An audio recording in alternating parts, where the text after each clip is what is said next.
రొట్టెలు చపాతీలు తప్ప నీకు వేరే ఐటమ్స్ ఏవి తెలియదమ్మా, ఎప్పుడు అవే తింటూ ఉంటారు, వేరే టిఫిన్స్ ఏవి ఇష్టం ఉండవా మీ పిల్లలకి అంటూ ఉంటారు. మా పిల్లలు తినేదే ఒక 5-6 ఐటమ్స్ తింటారు ఫ్రెండ్స్, వేరే ఐటమ్స్ ఏవి తినరు. ఎందుకంటే అందరూ మా ఇంట్లో ఓవర్ వెయిట్ ఉండడం వల్ల మేమైతే ఎక్కువగా రోటీ ఆర్ చపాతీకి ప్రిఫరెన్స్ ఇస్తాము, డైట్ చేస్తున్నాం కాబట్టి.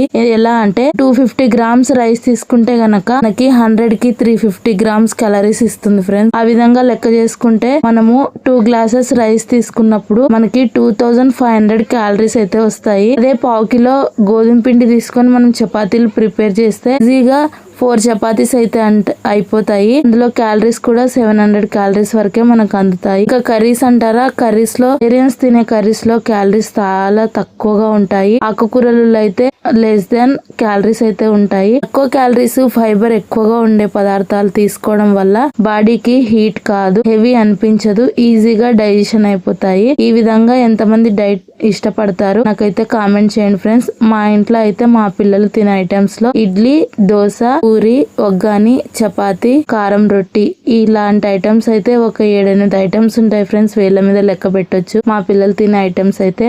అందుకే నేను ఎక్కువగా ఇవే టిఫిన్స్ ప్రిపేర్ చేస్తూ ఉంటాను. అందుకనే నేను డైలీ రొటీన్ పెట్టాలంటే ఆలోచిస్తూ ఉంటాను. రోజు ఒకే ఐటమే అయిపోతుంది, ఒక రోజు ఇట్స్ ఒక రోజు అని ఆలోచించి నేను వేరే వేరే కంటెంట్ అనేది చూపిస్తూ ఉంటాను ఫ్రెండ్స్. అయినా నా వీడియోస్ ఎంతమందికి నచ్చుతున్నాయి కామెంట్ చేయండి ఫ్రెండ్స్. వీడియోస్ ఎవరైనా కొత్తగా చూస్తున్నట్లయితే సపోర్ట్ చేసి లైక్ ఇవ్వండి. మోర్ ఇన్ఫర్మేషన్ కోసం లావణ్య హెల్త్ అవేర్నెస్ ఛానల్ చూస్తూ ఉండండి. నా వీడియోస్ లో మీకు ఏ సెగ్మెంట్ నచ్చుతుందో కూడా కామెంట్ చేయండి ఫ్రెండ్స్. అలాగే నా చపాతీ ప్రిపరేషన్, అలాగే ఈ రోజైతే తోటకూర వేపుడు చేశాను. మా సైడ్ కర్ణాటకలో తోటకూరనైతే రాజగిరి అని పిలుస్తారు ఫ్రెండ్స్. రాజగిరిలో లైట్ గా ఒక టమాటో, ఒక ఆనియన్ వేసి, లైట్ గా మసాలా వేసి, ఉప్పు కారం తక్కువగా వేసి, అందులో శనగపప్పు వేసి నేనైతే తోటకూర ఫ్రై అయితే ప్రిపేర్ చేశాను. ఎంతమందికి మా టిఫిన్ నచ్చింది కామెంట్ చేయండి. మీ ఇంట్లో మీరు ఎలాంటి టిఫిన్స్ ఎక్కువగా చేసుకుంటూ ఉంటారు? అయితే నేను ఇక్కడ ఒక చిన్న పద్ధతి అనేది పాటిస్తాను ఫ్రెండ్స్. మార్నింగ్ హడావిడిగా ఉంటది కాబట్టి నైటే మొత్తం సామాన్లు క్లీన్ చేసుకొని, స్టవ్ క్లీన్ చేసుకొని పెట్టేసుకుంటాను. మార్నింగ్ లేవగానే బ్రష్ చేసుకొని ఇల్లు ఉడ్చుకొని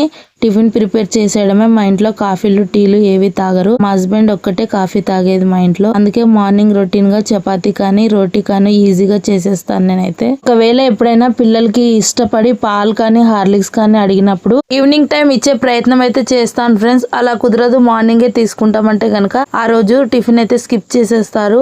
అందుకని కాఫీ టీలు అయితే అలవాటు చేయలేదు, టిఫిన్ స్కిప్ చేసేస్తారని. నా అలవాటు మీకు ఎంతమందికి నచ్చింది కామెంట్ చేయండి ఫ్రెండ్స్. మోర్ ఇన్ఫర్మేషన్ కోసం లావణ్య హెల్త్ అవేర్నెస్ ఛానల్ చూస్తూ ఉండండి. Thank you for the watching. Have a nice day. వెళ్లే ముందు లైక్ ఇచ్చి వెళ్ళండి ఫ్రెండ్స్. వీడియో